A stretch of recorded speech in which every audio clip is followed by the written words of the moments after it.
Salam sejahtera dan selamat datang sekali lagi ke channel ini Current Sphere MY. Satu kisah yang penuh dengan emosi, penuh persoalan, penuh tanda tanya. Seorang remaja bernama Zara Khairina Mahathir meninggal dunia dan kini proceeding inquest dibuka untuk mencari punca kematiannya. Ramai yang tertanya-tanya, kenapa perlu inquest? Kenapa bukan terus dakwaan jenayah? Dan lebih penting, apa yang sebenarnya berlaku kepada Zara sehingga kes ini menjadi perhatian seluruh negara. Video kali ini kita akan bongkar segala kontroversi, persoalan, dan pendedahan yang muncul daripada proceeding ini.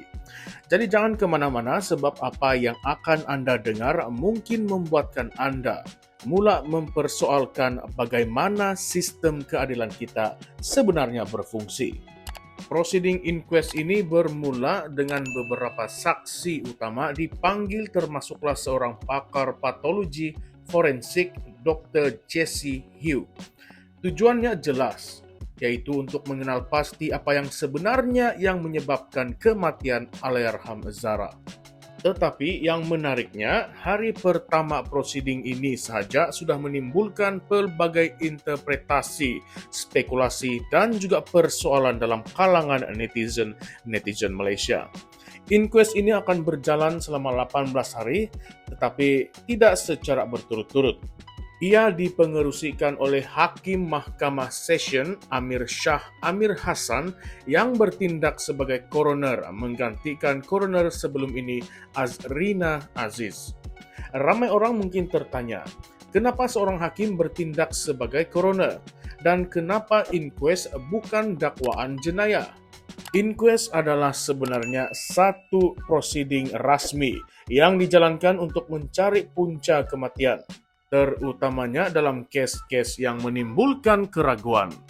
Contohnya yang kita boleh lihat ialah kes Wan Ahmad Faris beberapa tahun lalu. Sekolah kata pelajar itu bunuh diri, polis pula kata kematian mengejut. Tetapi ibu bapanya tidak puas hati dan menuntut inquest. Selepas 3 tahun, mahkamah membuat keputusan yang terbuka ataupun open verdict, yaitu menolak dapatan polis dan menyatakan bahwa Faris dibunuh oleh individu yang tidak dikenali. Kes ini menyebabkan siasatan terpaksa dibuka semula. Situasi ini sama dengan kes adik Zara ini.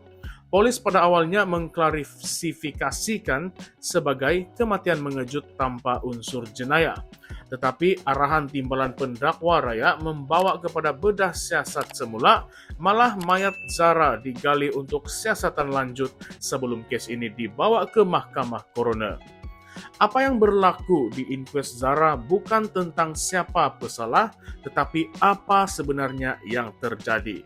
Siapa yang patut ada di dalam inquest ini?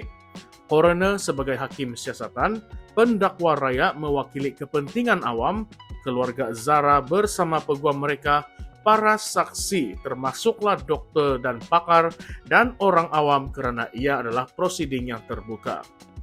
Tetapi ada satu lagi dimensi yang mencetuskan kontroversi. Peguam kepada individu yang didakwa sebagai pembuli cuba untuk turut serta dalam proceeding ini. Pada awalnya mahkamah benarkan, tetapi keluarga Zara dan Majlis Peguam Sabah ataupun SLC membantah. Akhirnya mahkamah akur dan menolak permohonan itu. Disinilah kita melihat satu konflik yang lebih besar. Jabatan Peguam Negara ataupun AGC pada awalnya membantah kehadiran SLC dalam proceeding ini, tetapi mahkamah tetap membenarkan. Ini menunjukkan bahwa kes Zara telah sampai ke tahap berkepentingan awam dan sistem kehakiman berusaha memastikan semak dan imbang berjalan dengan baik. Tiada pihak berkuasa mutlak. Ada mahkamah koroner, mahkamah tinggi, mahkamah rayuan, dan mahkamah persekutuan yang menjadi penapis demi penapis untuk keadilan. Namun, walaupun naratif rasmi kedengaran kemas, orang ramai masih lagi tertanya-tanya. Kenapa kes Zara ini sebegitu rumit? Kenapa perlu sampai menggali semula kubur? Apa sebenarnya yang berlaku sebelum kematiannya? Adakah betul ia ada kaitan dengan isu buli ataupun ada faktor lain yang belum lagi terdedah? Jika kita imbas laporan sebelum ini, Malaysia sebenarnya telah lama bergelut dengan isu buli di sekolah, sama ada fisikal, mental, maupun emosi. Malah terdapat laporan daripada Kementerian Pendidikan yang menunjukkan kes buli meningkat saban tahun dan dalam banyak keadaan mangsa enggan tampil kerana takut ataupun terpaksa dan dipaksa berdiam diri. Jadi tidak heranlah kalau kes Zara ini menjadi simbol perjuangan untuk mangsa buli yang sudah tidak mampu bersuara. Inquest ini sebenarnya cukup jelas.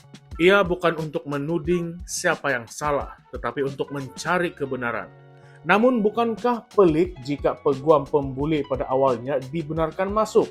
Bukankah itu memberi gambaran seolah-olah sistem kita masih mahu melindungi pihak tertentu? Jika Mahkamah akur dengan bantahan keluarga dan SLC, apakah ini tanda bahwa ada tekanan awam yang cukup kuat sehingga keputusan berubah? Atau adakah ini hanyalah prosedur biasa di dalam sistem undang-undang kita? Saya ingin melontarkan satu soalan kepada Anda semua. Kalau benar kes Zara ini adalah berkepentingan awam, adakah kita akan lihat keadilan yang sebenar ditegakkan atau ia sekadar menjadi satu simbol tanpa hasil jelas seperti beberapa kes inquest terdahulu? Ingat, dalam kes Wan Ahmad Faris, walaupun mahkamah kata dia dibunuh oleh orang yang tidak dikenali, sehingga hari ini kita tidak tahu siapakah pembunuh itu. Adakah kes Zara akan berakhir sama? Satu keputusan terbuka tanpa jawaban yang muktamad. Nah, inilah yang mencetuskan tanda tanya besar. Apakah sebenarnya yang sistem ini mahu tunjukkan? Keadilan ataupun kelemahan? Jika kes ini hanya berhenti dengan keputusan tiada unsur jenayah, apakah mesej yang dihantar kepada masyarakat, terutamanya kepada keluarga mangsa? Dan jika benar ada unsur buli, adakah kita akan berani menyebut siapa yang bertanggung jawab, atau kita akan biarkan ia terkubur bersama nama Zara? Ingat, ini bukan hanya tentang satu individu yang bernama Zara Khairina. Ini adalah tentang semua anak-anak kita di sekolah, tentang bagaimana isu buli ditangani, tentang bagaimana sistem undang-undang kita berfungsi, dan tentang sejauh mana rakyat boleh percaya bahwa kebenaran akan keluar walaupun ia sangatlah pahit. Jadi saya ingin tanya Anda lagi yang sedang menonton ataupun mendengar ulasan ini. Adakah Anda yakin yang inquest ini akan membawa keadilan sebenar, atau Anda rasa ia hanya akan menjadi satu lagi kes besar yang akhirnya senyap begitu saja? Tinggalkan komen Anda di ruangan komen di bawah karena suara Anda juga adalah sebahagian daripada proses semak dan imbang ini. Dan disinilah kita sampai kepada penutup. Kematian adik Zara Khairina bukan sekadar satu kes, tetapi cermin kepada sistem keadilan negara kita. Sama ada ia akan menegakkan kebenaran ataupun sekadar melahirkan lebih banyak persoalan, kita akan sama-sama saksikan. Baiklah kawan-kawan, jangan lupa untuk tekan butang like, share video ini supaya lebih ramai celik tentang isu sebenar, dan yang paling penting subscribe supaya Anda tidak terlepas pendedahan seterusnya. Sebab saya janji, masih banyak lagi persoalan panas yang akan kita bongkar dan Anda pasti tidak mahu ketinggalan. Baiklah semua, salam sejahtera, salam perjuangan, dan salam reformasi. Sekian saja untuk video kali ini. Kita jumpa lagi di episode yang seterusnya, di konten ulasan yang seterusnya. Sekian saja, terima kasih semua.